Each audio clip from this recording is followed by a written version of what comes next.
Hola, soy su amiga Alba Gaitán y estoy muy contenta de presentarles la primera entrevista de personas que hacen la diferencia. Y hoy les quiero presentar a la doctora en Historia Beatriz Adriana Gaitán Villalpando por el Instituto de Investigaciones Históricas de la Universidad Michoacana de San Nicolás de Hidalgo. Hola, doctora Beatriz, primeramente muchas gracias por el espacio. Sabemos que siempre estás súper ocupada, entonces te lo agradecemos mucho. Pero antes de iniciar la entrevista, nos gustaría que nos contaras un poquito de quién es Beatriz para los que no te conocen. ¿Quién es la doctora Beatriz? ¿De dónde viene? ¿Quiénes son sus padres? O sea, cuéntanos un poquito de tu familia. Gracias por la invitación, Alba. Para mí es un honor estar aquí contigo y poder ser parte de estas entrevistas. Estoy muy contenta por ello. Y pues, ¿quién es Beatriz Gaitán? Yo nací en un pueblo pequeñito, hermoso, a las orillas del lago de Cuitzeo. Se llama Dr. Miguel Silva. Y mis padres se llaman Roberto Gaitán Díaz y Silvina Villalpando Belmonte. Tengo varios hermanos, fui muy afortunada. Por parte de mi papá tengo 3 hermanos, Armando, Salvador y Jorge. Y por parte de mi mamá tengo 2, Omar y Javier. Y hermanas, somos 3 hermanas. Alba, Dulce, sigo yo, Beatriz y la pequeña Fanny. Y pues siguiendo con la familia, mi familia también, Ulises Serrano Arias, mi amigo, colega, esposo, y también tengo 2 hijos, Xochitl Quetzal y Ejecatl Quetzalcoatl. Así que soy muy afortunada. Sí, tengo una familia muy bonita. Una familia muy bonita, muy, muy grande y aparte, o sea, aparte de lo que es tu familia, o sea, tienes tu propia familia ya. Sí. Tienes tu esposo, tienes tus hijos. Sí, y aparte, pues yo he tenido mucha fortuna también con mi familia política, porque los quiero mucho, me han recibido muy bien, siempre he contado con ellos, a los maestros, a la maestra Talía Arias y al profesor Felipe Serrano. Sí. Oh, wow, qué bonito poder contar con el apoyo y el cariño de lo que son los suegros. Sí, suegros y amigos. Sí. Suegros y amigos.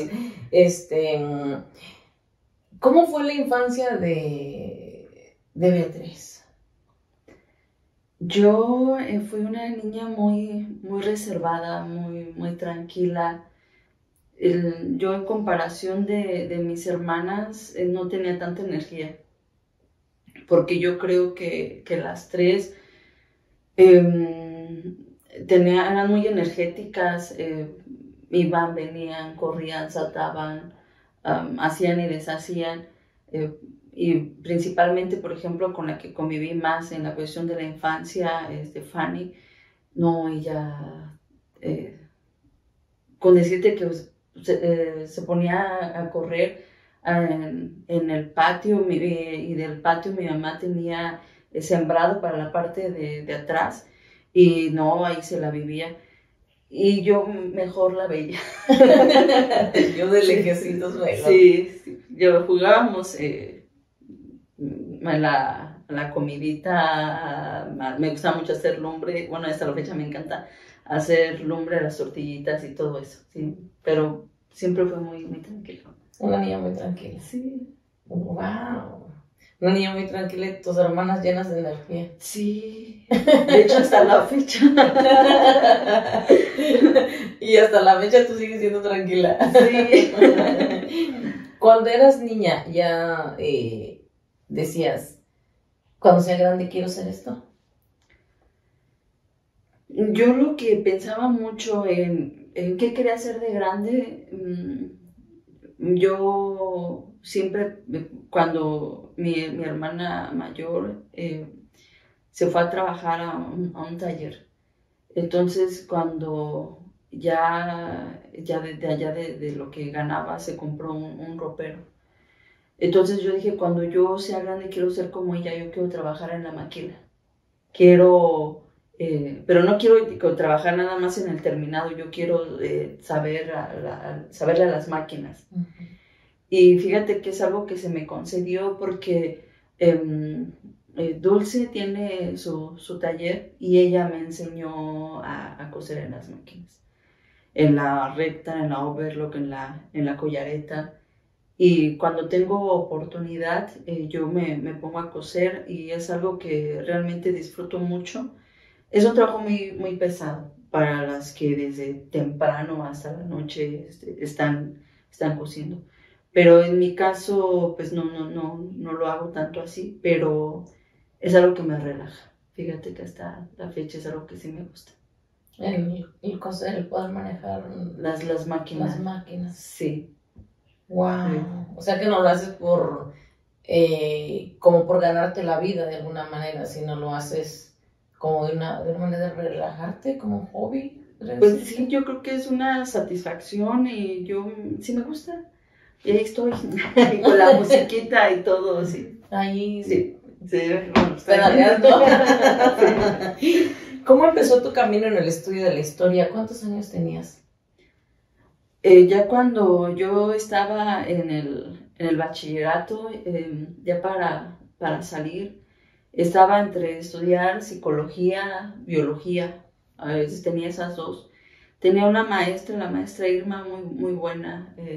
Me gustaban mucho sus clases, que nos hablaba acerca del señorío Tarasco, pero quien influyó definitivamente en mí fue una nieta de don Venus, esposo de una tía que quiero mucho, mi tía Lidia, tía abuela.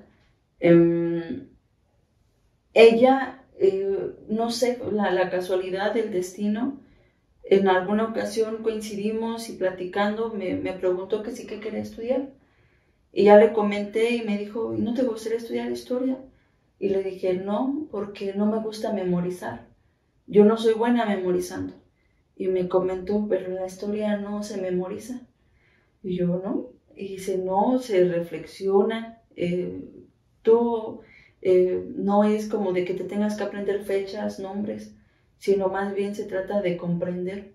Pero yo a ella le debo mucho. De hecho, definitivamente el que yo sea historiadora, porque ella me preparó para la entrevista. Ella fue conmigo a hacer todos los requisitos en la facultad. De hecho, nunca voy a olvidar que ella se quedó conmigo ahí en la noche y en la madrugada en la Michoacana para esperar las fichas, que me llevó a hacer el examen, que me enseñó a andar en Morelia. Entonces, ella fue un elemento determinante para que yo estudiara historia. Sí. De hecho, ella me preparó y si te preguntan que te gusta leer, le vas a decir que sí. Me encanta leer, lo disfruto mucho. Sí. ¿Cómo fuiste tú creciendo profesionalmente? Porque eso fue tus inicios, ¿no? De, aquí es donde, gracias a una persona que te dice, ¿por qué no? O sea, no quieres ser historiadora, perdón, tú les dices, o sea, te arriesgas, te animas, lo haces. Sí. Pero ¿cómo fuiste creciendo? ¿Cómo fue este paso?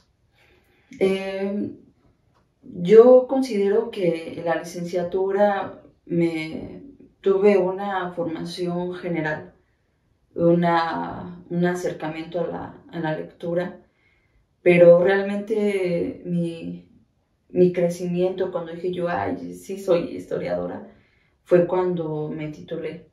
Porque yo tardé 4 años en titularme y fue gracias a la doctora Lourdes Herrera, porque cuando la conocí a ella me enseñó a cómo consultar un archivo, a que tenía que a la par leer sobre teoría, sobre metodología, no sé, a este citado, y cómo ella me dio la confianza de que ya cuando vio que yo tenía mis fuentes, porque yo trabajé sobre los sitios de reclusión femenina desde el siglo XVI al siglo XIX, entonces fue un verdadero desafío, pero ya que yo tenía el armado, me dijo, te vas a atornillar en una silla y te vas a poner a escribir.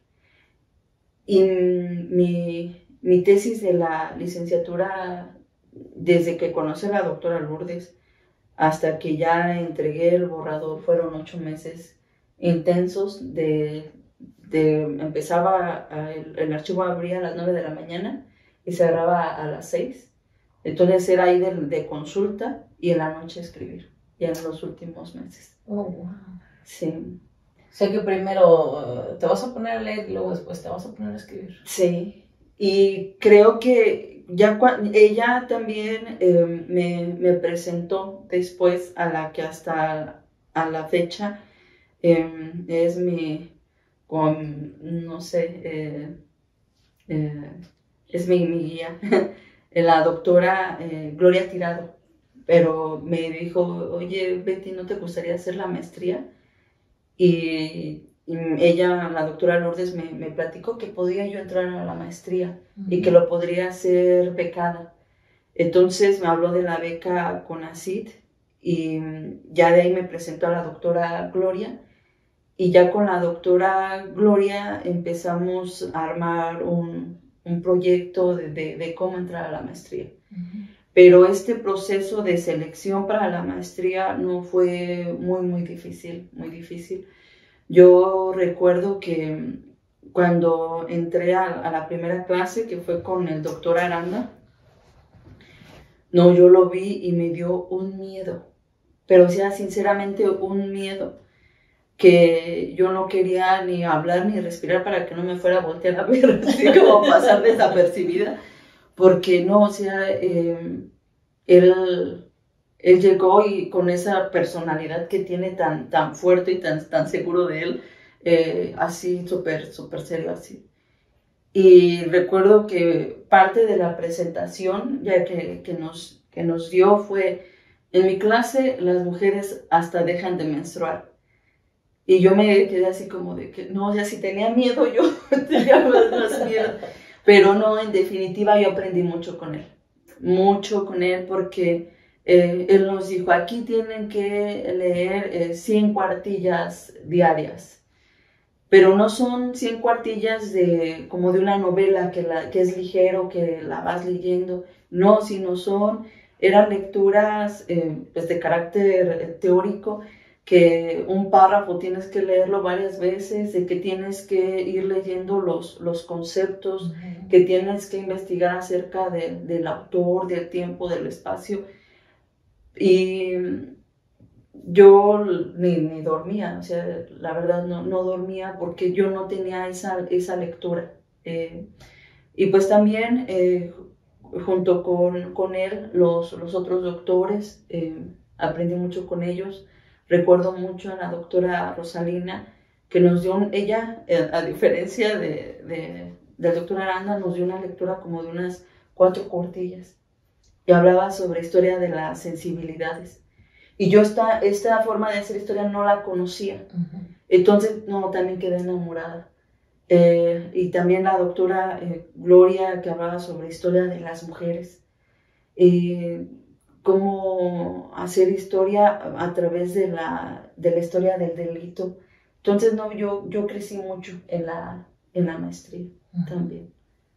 Sí. Ahorita estás hablando de lo que te dijo el maestro. En mi clase las mujeres hasta dejan de menstruar. Y tocando este tema, como ¿qué es lo más difícil que te ha tocado a ti vivir como mujer? En la cuestión académica, me tocó en alguna una clase que pues el maestro ignoraba, bueno, creo que yo era la única mujer, sí, entonces me ignoraba, o sea, ya digo que, porque me gusta participar, y así como que tú, y ya que yo hablaba así como de que pues lo dejaba de lado, ¿no? Entonces creo que en la cuestión académica sería nada más eso. Pero en la cuestión profesional, aquí es donde te topas también pues, con la realidad, ¿no? Yo trabajé en mi primer censo, en el INEGI, y el que era mi jefe inmediato, pues empezó... me invitaba a los toros y yo le dije pues que no. Y de hecho yo ahí le dije que no porque en ese momento mi mamá estaba enferma. Entonces yo suponía que se iban a ir como que todos los compañeros que trabajaban, ¿no? Y ya al día siguiente que le pregunto a la que era la secretaria que sé cómo les sabía de los toros y digo, ¿cuáles toros? Y pues ya empezó como este cortejo y ya pues yo en definitiva le dije que no me molestara. Y empezó a hacer pues uso del poder, ¿no? De dejarme más horas trabajando. En este caso él tenía que hacer gestión de los viáticos, los gastos de campo para moverse y todo, y pues no lo hacía. Y fue una cosa horrible, a mí me daba mucho miedo. Y es que algo hay que quedar claro, que el abuso, el acoso, no se da cuando un hombre corteja a una mujer, sino que ya la mujer, cuando la mujer le dice no, él continúa, no respeta y continúa. Y en el caso laboral o jerárquico, en el caso de los maestros, en el caso de los jefes, cuando hacen uso de ese poder para que tú cedas, ¿no? Eso sí es acoso. Pero aquí yo era muy joven, tenía como 21 años, 22 años. Y ya posteriormente, en otro trabajo, igual fue acoso, porque en el primero sí fue acoso, pero no fue, se podría decir, tan fuerte. En el segundo sí fue más complicado, pero aquí yo ya tenía a mi pareja. Yo también igual, pues te da miedo, es que te aterras. Y me dice, demándalo. Y yo, no, es que cómo lo va a demandar, ¿no? Dice, entonces está bien. Y fíjate, yo que ya tenía esa de la perspectiva de género, de estas cuestiones, esta filosofía feminista, pero cuando tú lo vives, te sientes tan vulnerable. Y gracias a él me decidí a levantar la demanda, que realmente pues no pasó a mayores porque mis compañeros, entre ellos una mujer, testificó en mi contra. Entonces, de todos modos te quedas con que hiciste lo correcto y que si esta persona acosa a otra mujer, ya va a haber un antecedente. Entonces, sí es complicado. Sí es complicado. Wow, lo padre de esto es que cuando pasó eso tenías el apoyo de tu pareja que te digo, ¿sabes qué? O sea, no te quedes de manos cruzados, o sea, haz algo. Claro, no, y es que es algo muy feo porque cuando llegas al Ministerio Público tienes que hacer toda una relatoría de lo que quieres olvidar. Y llegas primero, cuando levantas la denuncia, contar todo, que vas con la psicóloga, que por cierto la psicóloga ahí en el expediente pone que yo estaba sobrevalorada. O sea, no sé si quería que llegara ahí ya con moretones o no sé qué quería. Pero puso que eso. Entonces, tienes que volver a recordar y recordar. La verdad, yo no sé cómo le hacen las mujeres que sufren alguna violación, que tienen que aparte ser examinadas. No. Algo muy, muy doloroso y muy penoso y aparte triste. Porque Sí. sabes que las autoridades muchas veces no hacen nada. No, no hace nada, absolutamente nada, porque pues no están capacitados aparte. Bueno, sí, es algo, Sí. bien, algo muy, muy triste. Y en tu vida familiar, ¿cómo manejas tu vida profesional con lo que significa ser mamá? Porque pues nos acabas de decir que tienes 2 hijos, entonces, ¿cómo manejas esto? Porque me imagino que va a ser fácil. Es algo muy complicado, porque el trabajo, por ejemplo, en mi caso, que me dedico a la investigación, no es solamente como que vayas a tu trabajo de tal hora a tal hora, Ajá. sino que pues tienes que leer, tienes que escribir. Y para mí es muy, muy complicado. He contado con el apoyo de la familia, sobre todo, que están ahí. Por ejemplo, ahorita con mi hijo, el chiquito, ¿no? Uh-huh. Pero es muy complicado porque te sientes mala madre. O sea, es algo difícil. Yo creo que yo recuerdo mucho en el caso de cuando ya estaba yo en el doctorado, ya tenía que entregar mi borrador de tesis. Y es que estás bajo tiempo. Entonces ya, pues Ulises y yo cenábamos y ya y todo. Y ya mandábamos a mi niña a dormir. Y pues él seguía trabajando, yo seguía trabajando. Uh-huh. Y al día siguiente que le estábamos revisando la tablet, le había puesto canciones para dormir. Y pues a mí fue algo que me dolió mucho, porque ella había buscado la forma pues de que la durmiera, ¿no? ¿Cuántos años tenía ella, la niña? Yo creo que andaría como en primero de primaria o kinder, yo creo. Uh-huh.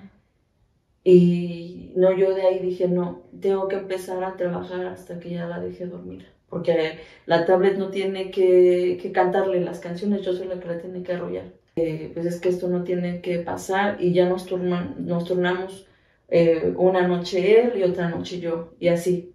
¿Qué fue lo que te dolió? Ay, pues el no estar.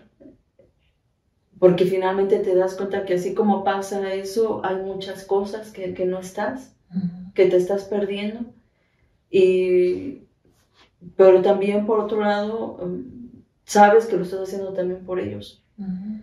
Entonces sí es muy, muy complicado, pero pues te organizas. Yo lo bueno es que cuento con el apoyo de Uli, porque pues nos organizamos, por ejemplo, en la cuestión de la tarea, así nos vamos dividiendo. Y ahorita también, por ejemplo, en el caso de la familia, de mis hermanas que están ahí, Uh-huh. que me la atienden y que yo sé que están en buenas manos. Pero pues yo creo que a mí es algo muy complicado, porque para trabajar, para escribir, pues es en la noche ya que ellos se duermen. Y lo difícil que es escribir. Sí, Imagínate, sí. estar con la presión de la familia, esperar a que llegue la musa y con tantos pensamientos de preocupación, y sabes que estás bajo presión de que tienes que escribir, o sea, sí. No, y luego que no llega seguido. Es lo que no llega seguido también. ¿Qué es más difícil para ti, ser académica o ser madre? ¿Qué es más difícil? ¿Qué es más difícil? Ser madre. Ser madre. Ser madre, porque en la cuestión académica, pues, por ejemplo, si un párrafo no me queda bien, le digo a alguien que me ayude y así lo borro y mil veces, ¿no? Pero en el caso de ser madre, pues estás hablando de los sentimientos de dos personitas. Porque no es solamente de cuidar de que se alimenten bien, de que sean sanos físicamente, sino que sean sanos también psicológicamente, que crezcan con amor, con cariño, con todas las atenciones. Eso sí es muy difícil. Además, sí, ser mamá, sí. Que académica. Y como madre, ¿qué es ese momento difícil hasta ahorita que te ha tocado vivir en tus múltiples facetas? Pues, por ejemplo, a estar ahorita aquí. Sí, el alejarse, sí. El alejarse de la familia. Sí. ¿Tú has viajado a a España, has viajado a Perú, ahorita estás aquí en Estados Unidos, pero anteriormente has viajado con la familia. ¿Es la primera vez que viajas sola? Sí. Por eso es tan complicado ahorita, porque pues mi niño tiene como 1 año y medio, mi niña 8 años y digo, ay, es complicado. Duele, Ya. sí. Saber que lo tienes que hacer porque tienes que crecer profesionalmente, pero por el otro lado, o sea, saber que no estás con tus hijos, Sí. un poquito doloroso. Actualmente, ¿cuáles son los desafíos a los que te estás enfrentando? Al sistema. Por ejemplo, el no contar con un trabajo estable, el que no haya plazas, el que sea tan complicado a entrar a una universidad, y no es un caso único, no es un caso aislado. Yo tengo varios compañeros que están en esa misma problemática y que son muy competitivos, que estamos bien, por ejemplo, porque el pertenecer, por ejemplo, a una beca CONACYT es de excelencia académica, pero no hay trabajo. Entonces eso es muy complicado y pues yo considero que el sistema pareciera que está en contra de los que queremos salir adelante. Es lo académicamente, sí. Es lo más difícil a lo que te estás enfrentando ahorita. Sí. Wow, que imagínate tantos años de estudio, de sacrificio y luego llegar un momento en el que simplemente dices tú, o sea, no. Y es que cada vez te piden más cada vez, por ejemplo, para las convocatorias que salen, que ya no salen muchas veces, pero las pocas que salen, que te piden, no, ya tienes que estar en el Sistema Nacional de Investigadores, ya tienes que tener tanta experiencia, y pues todo eso pareciera que se contradice, porque cómo vas tomando experiencia o cómo continúas es muy complicado. Oh, bueno. Qué lástima, porque me imagino que eso desanima a muchas personas a seguir estudiando. Dentro de tu currículum veo que has participado como ponente en 26 congresos internacionales y 61 nacionales, además que has colaborado en coloquios, seminarios y otros foros académicos. Eso es lo que nosotros sabemos ahora, pero cuéntanos de tu trabajo como investigadora. A mí me ha costado mucho publicar mis trabajos.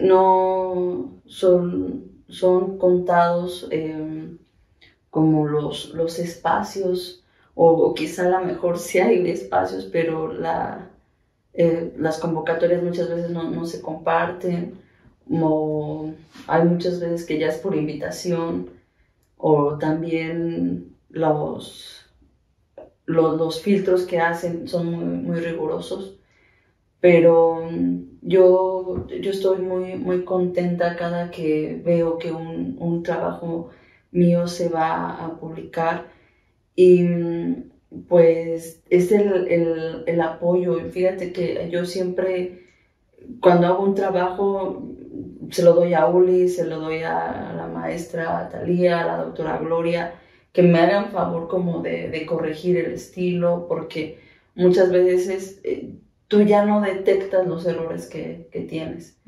Por ejemplo, recuerdo al doctor Moisés, que me pone ahí, tienes un problema con el gerundio. Y bueno, y esas notas pues son las que te hacen crecer, ¿no? Ajá. Pero yo he tenido la oportunidad de participar. Por ejemplo, hace poco un cuento que habla sobre la invisibilidad del ser anciano por parte de la Facultad de Psicología, en colaboración con Ulises. Y anteriormente también he publicado acerca del tema de temas teológicos en la cuestión del alma, en la Universidad de Derecho, la Facultad de Derecho. Entonces sí he ido incursionando, y también pues con mis compañeros cronistas he tenido la oportunidad de escribir acerca de Tecuitzeo, de mis raíces. Y para mí eso es muy, muy padre. Tengo aquí en mis manos precisamente un libro, uno de tus trabajos, y tengo que es un libro que fue publicado por la colección Alternativas Editorial, que publica solo trabajos de alto nivel especializados en historia de las mujeres. O sea que ya simplemente eso dice muchísimo. O sea, trabajos que solamente son de alto nivel, me imagino que pues no quiera, ¿verdad? Porque gracias al Instituto Asturiano de la Mujer del Principado de Asturias de la Universidad de Oviedo, España. ¡Wow! Cuéntanos de este reto. ¿Cómo fue el desafío de lo que fue escribir este libro? Pues, en primera, este libro no fue escrito para... La idea no era hacer este libro. De hecho, de los artículos que se han publicado son extractos, por ejemplo, de mi tesis de maestría o de la tesis de licenciatura, pero este libro es resultado de un intercambio a la Universidad de Oviedo, donde gracias al doctor Cienfuegos, que me vinculó con la doctora Rosa Cid. Ella me recibió en España. Él envió mi propuesta porque yo estaba en mi tema de doctorado sobre el tema del aborto, y le envió mi propuesta a la doctora Cid de que si me recibía para tener un acercamiento de cómo hacer la historia de la mujer, pero también una cuestión como de bioética, porque allá hay dos máster, el máster oficial universitario en género y diversidad, y a la par otro máster que era el Erasmus Mundus en estudio de las mujeres y género, conocido como GEMA. Y la doctora Cid me permitió entrar a la clase de los dos máster, y también me acercó con un grupo de investigación reconocido como de excelencia europea, que se llama Demeter, y que se encarga de investigar los temas de maternidad, género y familia. Pero en especial pues yo tuve las asesorías de la maternidad, pero específicamente la maternidad no deseada. Entonces cuando voy con ella, también me recibe otra doctora, la doctora Amalia González. Ella es filósofa. Entonces ella me permitió entrar también a su biblioteca especializada en historia de las mujeres, pero iba desde la filosofía, la teología, y que yo eso no lo había visto. Por ejemplo, ella... La tesis de la doctora Amalia era lo femenino en Platón. O sea, por ejemplo, desde esos títulos a mí nunca se me habían ocurrido, y no había tenido ese acercamiento. Mientras que con la doctora Cid era algo también muy, muy rico, porque ella es especialista en historia antigua. Y nosotros, por ejemplo, en la licenciatura lo veíamos algo como historia medieval. O, sí, por ejemplo, ella también, que es especialista en historia de Cleopatra. Para mí Cleopatra era como un mito, como algo lejano, y de repente ver cómo ella la estudiaba, pues uno va aprendiendo. Entonces cuando yo estoy ahí con ellas, me acerco con ellas, hicieron un congreso, y algo que era bien padre, porque te daban unos audífonos. Entonces cuando hablaba la francesa, de todos la interpretación en español. Cuando hablaban de Gran Bretaña, la alemana, porque pues yo con las únicas que no tenía problema era con las españolas, pero con todas las demás, pues en otros idiomas, pero con tus audífonos tienes tu intérprete. Entonces ahí tuve un acercamiento muy, muy, muy padre, porque y aparte ellas bien lindas, porque son muy generosas, cuando se reúnen todas, hacen como una hermandad. Ajá. Y yo me regreso y ya después le mandé mi tesis de doctorado a la doctora Cid, así como gracias por todo su apoyo y aquí está el resultado, ¿no? Y ya tiempo después, no recuerdo cuánto, recibo un correo de ella y me dice, Betty, propuse tu trabajo de investigación para que sea publicado por la colección Alternativas. Y yo me quedé así como que, no, o sea, no lo creía porque, y ese es un problema que tiene uno, de que no te la crees. Ajá. Y yo cuando me dijo eso, no, yo estaba que no cabía en mí, o sea, no cabía en mí porque pues era a nivel europeo, porque escriben, me decía la doctora, sí, mira Betty, por ejemplo, de aquí de Oviedo ya van algunas generaciones que no se les publica, aquí se publica lo mejor. Yeah. Y ya cuando ya me dijo, te vamos a poner a quien te apoye para la redacción de estilo y revise todo el formato. Ahí conocí a Susel. Para eso yo me acababa de aliviar y como a los 15 días empecé a trabajar con Susel. Y era algo también muy importante porque yo no me había dado cuenta de todos los modismos que manejamos y que me decía Susel, oye, pero ¿qué es eso? Es que este libro va a ser leído a nivel internacional. Ajá. Y tú lo tienes escrito para algo regional, algo local. Ajá. Entonces fue cambiar todo, fue en la cuestión de la redacción y aprendí mucho. Para que cualquier persona lo pudiera entender. Sí, pero Susel es filóloga. Uh-huh. Entonces, no, yo aprendí demasiado con ella, porque aparte hay doctores que son un tanto prepotentes, pero en el caso de ellas no, o sea, saben mucho, pero te enseñan sin hacerte sentir mal, y yo eso lo agradezco mucho. Entonces, así fue como... Entonces, gracias a tu tesis fue que salió tu primer bebé. Sí, el primero, y yo estoy muy, muy agradecida porque...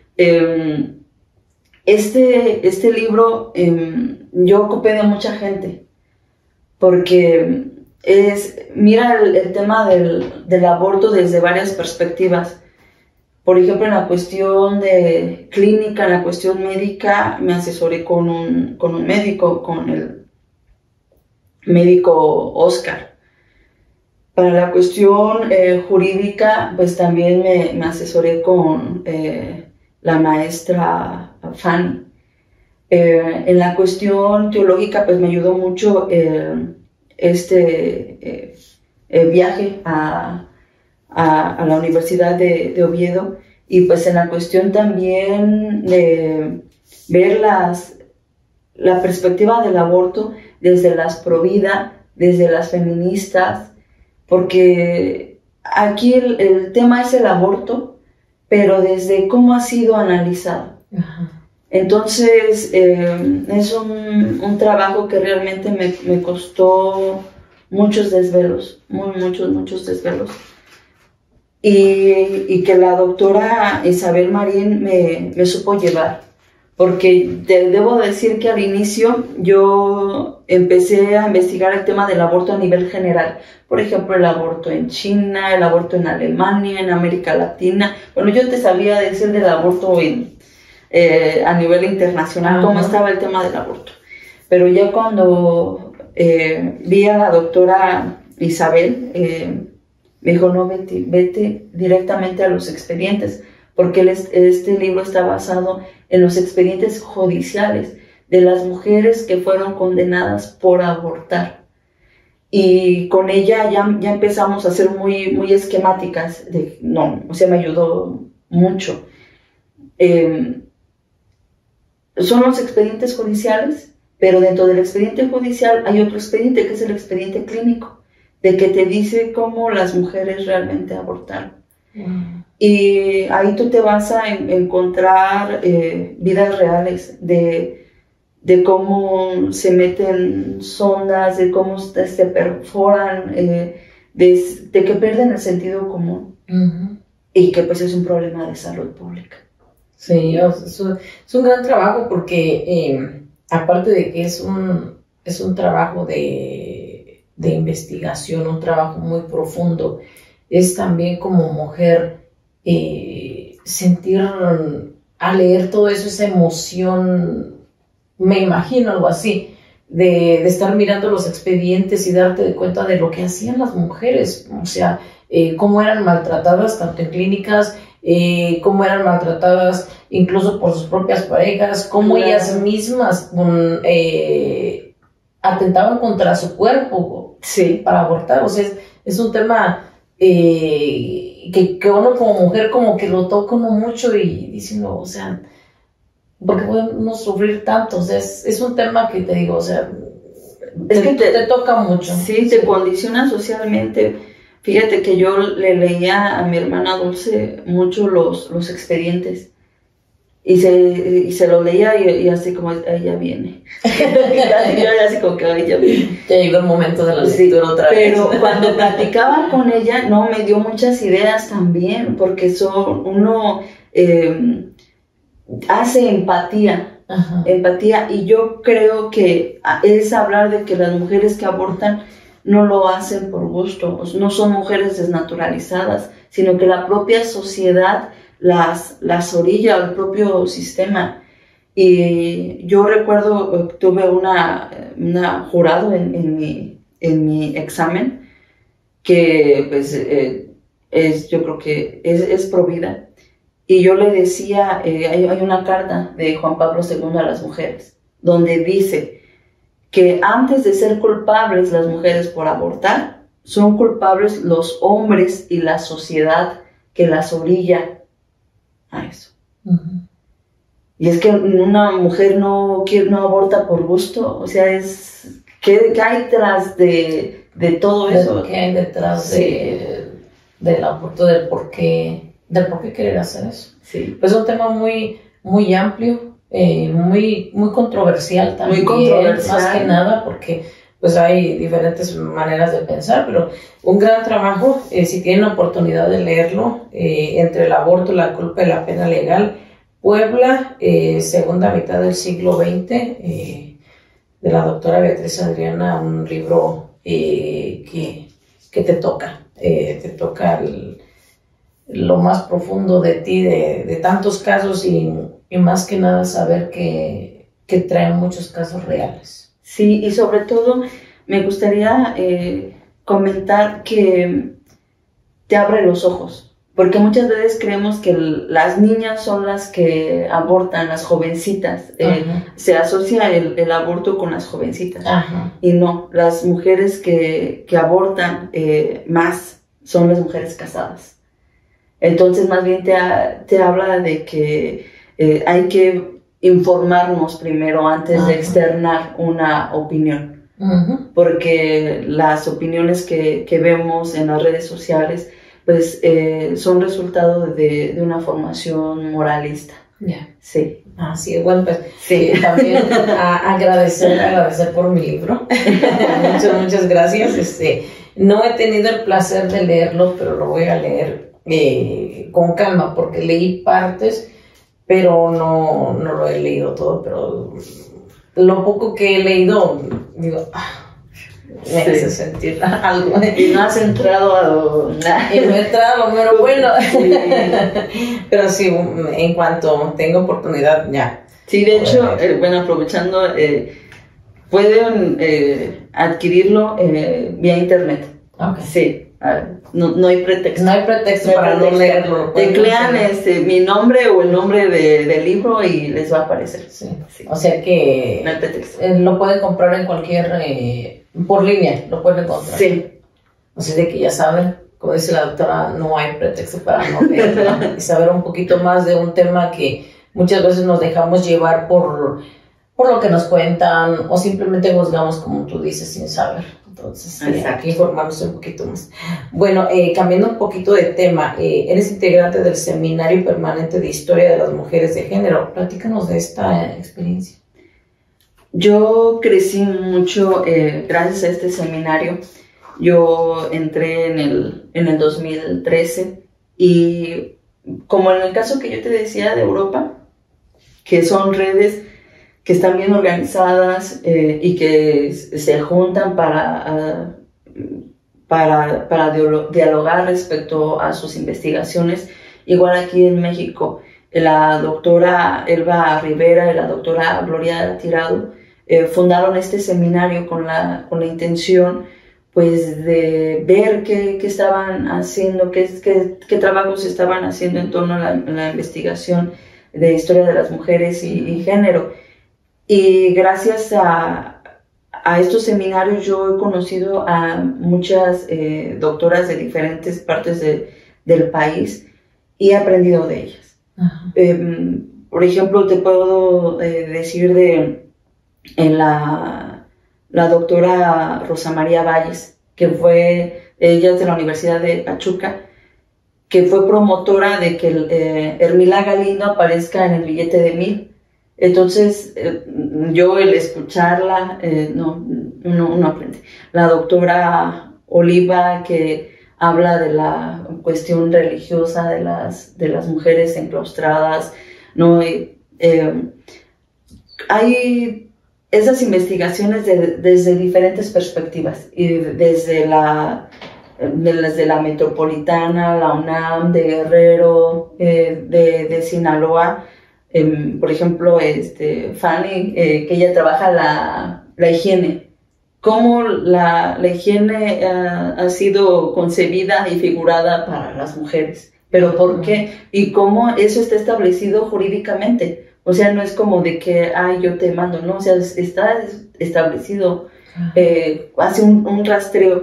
Entonces, cada año, bueno, antes de la pandemia sí era, se hace este seminario y desde diferentes perspectivas, porque hay investigaciones de todo tipo y están al orden del día. O sea, son especialistas en el tema. Entonces yo he aprendido mucho de ellas. Creo que cada que nos reunimos, pero aparte creo que es como una válvula de oxígeno. Ajá. Sí, a mí me dan vida.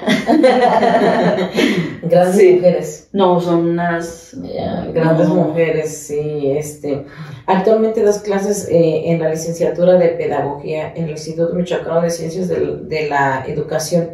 ¿Qué significa ser parte de la formación de maestros? Es una gran responsabilidad. A mí me gusta mucho dar clases, pero no soy como tan esquemática. Yo creo que el gran objetivo en mí de cada materia es que se enamoren de lo que significa ser docente. Ajá. Y que no importa el nivel o el grado al que ellos se vayan a estar frente a un grupo, que lo tienen que hacer con amor y con todas las herramientas didácticas que tengan a la mano. Pero también siempre aprovecho de decirle a mis alumnos que ellos tienen una gran responsabilidad social, porque la educación es un gran compromiso, pero la formación del docente te da un gran poder. El poder del conocimiento y el poder también muchas veces de manipular a tus alumnos. Entonces tienes que guiarlos para que sean lo mejor de sí. Y ellos tienen, mis alumnos como, pues que son madres de familia, padres de familia que trabajan y que no solamente tienen un empleo, hay quienes hasta tienen 2, 3 empleos y que aparte estudian. Les digo, pues no es el pretexto, porque tienen que redoblar o triplicar esfuerzos para que logren su meta, porque atrás de ellos también hay sueños, sueños de sus familias, de sus hijos y por supuesto de la sociedad, porque si ellos logran ser docentes que van a ser los mejores docentes. Entonces sí, es un gran compromiso, ¿no? Yo soy incendiaria pertenece. Sí. Como que se ve la pasión que tienes por esto que haces, el amor con el que hablas de tus alumnos. Incluso me ha tocado ver cómo te llaman, cómo te dicen, maestra, es que esto va a estar pasando, y el tiempo que les dedicas, el decir, ok, nos estamos topando con este obstáculo, pero vamos a buscar la manera de resolverlo. Y, o sea, no les das una respuesta nada más por resolverlo rápido, sino que, bueno, lo que a mí me tocó mirar es de que te sientas con ellos a ver el problema, a decirles, ok, como por ejemplo ahorita que estás lejos, les dices, ok, vamos a hacer esto, hagan esto, y cuando yo llegue vamos a hacer esto. O sea, el tener una persona que te guíe de esa manera, yo pienso que es lo mejor que le puede pasar a una persona que está estudiando. O sea, no importa qué sea, pero tener esa guía así, yo pienso que es algo muy bonito. Y yo pienso que también ha sido algo que tú has tenido, ¿no? Porque has tenido grandes maestros. Sí. Y maestros que te han sacudido, pero que te han ayudado. Claro. Entonces, me imagino que también han sido maestros que tienen esa pasión, así como la tienes tú. No, es que se vuelven maestros de vida, y yo creo que he logrado que mis alumnos me tengan confianza, y muchas veces el acercamiento pues va más allá de lo profesional, sino cuando te platican que tienen algún problema familiar, económico, emocional, porque hay tantas cosas en los alumnos. Uh-huh. Y cuando se acercan a mí para decirme que tienen algún problema, también es una gran responsabilidad. Uh-huh. Pero yo agradezco la confianza, porque también muchos de mis alumnos son mayores que yo, y yo aprendo también de ellos, porque para mí los que yo creo que algunos que ya hasta tienen la vida resuelta. Uh-huh. Y que están estudiando, no, pues yo aprendo de ellos, porque me inspiran. Y cuando tienen algún problema, y a veces son temas también muy, muy delicados, muy personales, uh-huh, y que tienen la confianza de comentarlo, para mí también es algo muy bonito, porque ya no me ven solamente como una maestra, sino como una amiga. Uh-huh. Y para que tú logres eso con los alumnos no es fácil, yeah, no es sencillo. Una anécdota, por decirlo así, que me comentaste antes de empezar la entrevista y que se me quedó grabada, fue cuando me dijiste que una alumna te dijo, maestra, ya no voy a poder venir porque no tengo quien cuide a mi hija.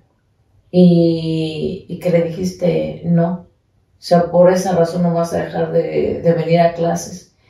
Y decirle a tu alumna, tráete a tu hija y aquí la vamos a cuidar entre todos. Sí. O sea, que un maestro te diga eso, tráete a tu alumna para que sigas estudiando y nosotros aquí te vamos a ayudar a hacerlo. O sea, eso es definitivamente tener mucho amor, mucha pasión por lo que haces. No, y es que yo lo he vivido, o sea, yo como estudiante y mamá lo he vivido, de que cuando Xochitl era chiquita, yo tuve depresión, entonces yo no podía separarme de mi niña.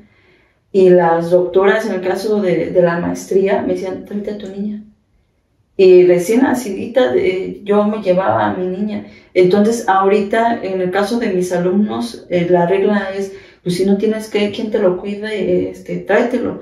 Por ejemplo, apenas en la materia pasada, un alumno tiene a su niña, yo creo que hace como unos 8 años, no, más chiquita yo creo.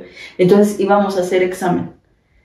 Y pues yo dije, ¿y cómo le hago para mantener a su niña ocupada? Uh-huh. Y le digo, por favor saca una préstenle por favor una hoja y un lápiz, porque también va a hacer examen. Y la niña se me quedó viendo así como de... Y pues ya le dejé que hiciera un dibujo, que iba a dibujar a todos los compañeros de su papá. No, o sea, ella estuvo ahí, no, un dibujazo, y porque aparte dibujó y me dijo quiénes eran.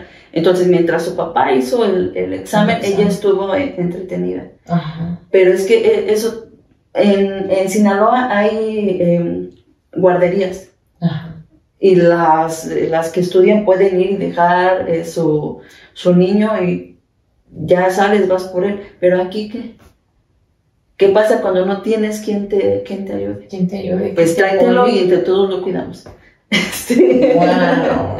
Sí. Ese es amor, ese es compromiso, ese es pasión.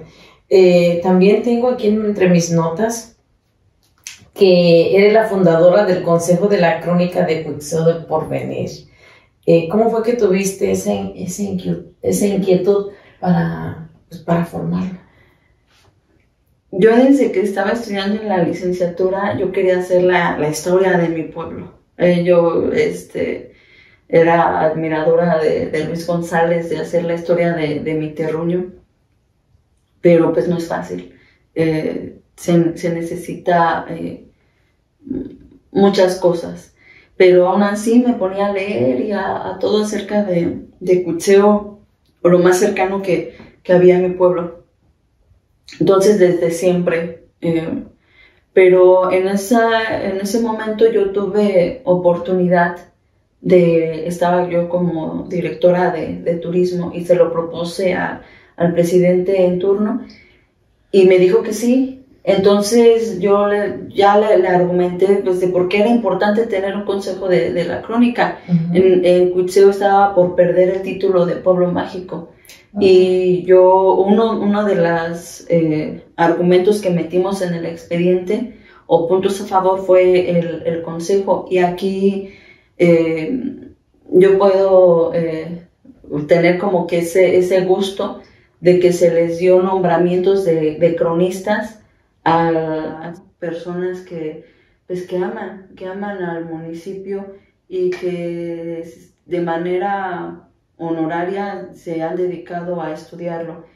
Se le dio su nombramiento de cronista al señor Cesario, al señor Rito, al señor Tomás, que acaba de fallecer hace poco, al señor Baltasar, al señor Raúl.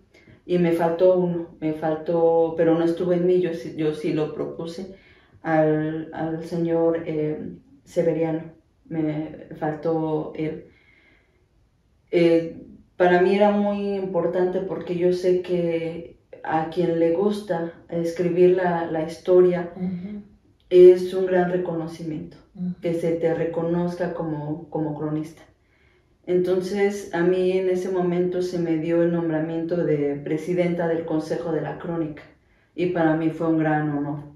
De ahí yo entré a Cronistas del Estado de Michoacán, una asociación civil, y yo no continué. No se pudo continuar como que trabajando con el consejo. Al inicio sí, porque se tenía el apoyo.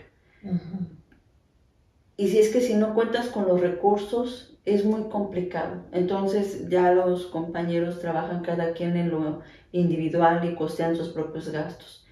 Y yo en lo personal pues he intentado hacer algunos artículos sobre la historia de Cuitzeo. Pero sin duda para mí fue un gran logro personal crear este Consejo de la Crónica. Sí. Un logro más. Sí. y muy difícil porque son señores que realmente al inicio pues te da miedo porque tú sabes que saben mucho, pero al final nos volvimos amigos porque pues se dieron cuenta pues que yo también amo esto y es muy padre. Es que sí intimidan.